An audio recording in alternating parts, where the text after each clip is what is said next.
Honourable Member for Charlottetown Parkdale and the Third Party House Leader. Thank you, Mr. Speaker. On July 3rd, our office sent 3 FOIP requests, one to each of Executive Council, the Department of Justice and the Premier's Office, requesting records around the drafting of the Electoral System Referendum Act, an act that was so bad it needed over 20 amendments during Committee of the Whole. It has been over 5 months now, and all we've received are increasingly absurd excuses. We were told the Justice records were sent to the Deputy Minister on October 24th, and that she then sent them back for further review, and that Executive Council and Premier's Office records were sent for sign-off a couple of weeks ago, but still no records. A question to the Premier. How can we have confidence in our access to information system when government officials are clearly working together to delay the release of potentially damaging information? Honourable Premier. Mr. Speaker, I'm sure the honourable member is aware that I, as Premier, would not be involved or even aware of those requests. But let me say, we spent the better part of, what was it, a total of 11 weeks in the House dealing with this very matter. Last spring, a number of weeks working together. And I think the part that stands out to my mind is that after all those weeks of working together to produce a fine piece of legislation, the third party voted against it. Thank you, Mr. Speaker. Thank you, Premier. The Honourable Member for Charlottetown Parkdale, your first supplementary. Thank you, Mr. Speaker. On August 9th, we sent a request for records on the hiring of Clifford Lee as Special Advisor on Housing, and have just been informed records won't be available until December 15th, a 4-month delay.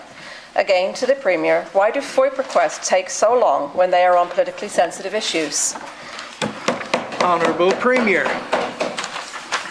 Mr. Speaker, as the honourable member will be aware, this is the first actually I've heard, of course, that FOIP request has been made in this matter, and it sounds like you're about to get there's an answer is about to be provided, so that will be coming.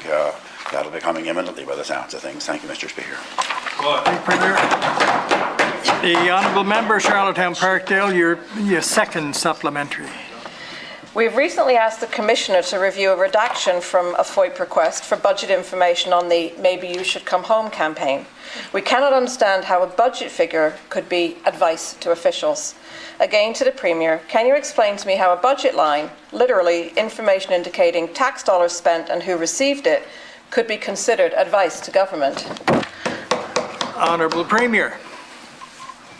Mr. Speaker, there's a reason under our FOIP legislation why the Premier is not involved in A, being aware of requests, B, providing responses, or C, reviewing or offering a further opinion on how officials have dealt with requests. I do, though, Mr. Speaker, have access to Hansard, and I was pleased to note that when the announcement was made of Clifford Lee's appointment, the member from Charlottetown Parkdale said, and it's on the record, that I would like to extend congratulations on behalf of the third party, so I take it she's speaking for her leader as well, to Clifford Lee on his exemplary service in the last 30 years in municipal roles.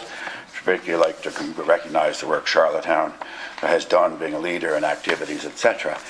So that's something I do have access to, Mr. Speaker, and I'm sure that when the honourable member gets her answer on the appointment of Mr. Lee, she'll share in the sentiments regarding the merits of that appointment. Thank you, Mr. Speaker.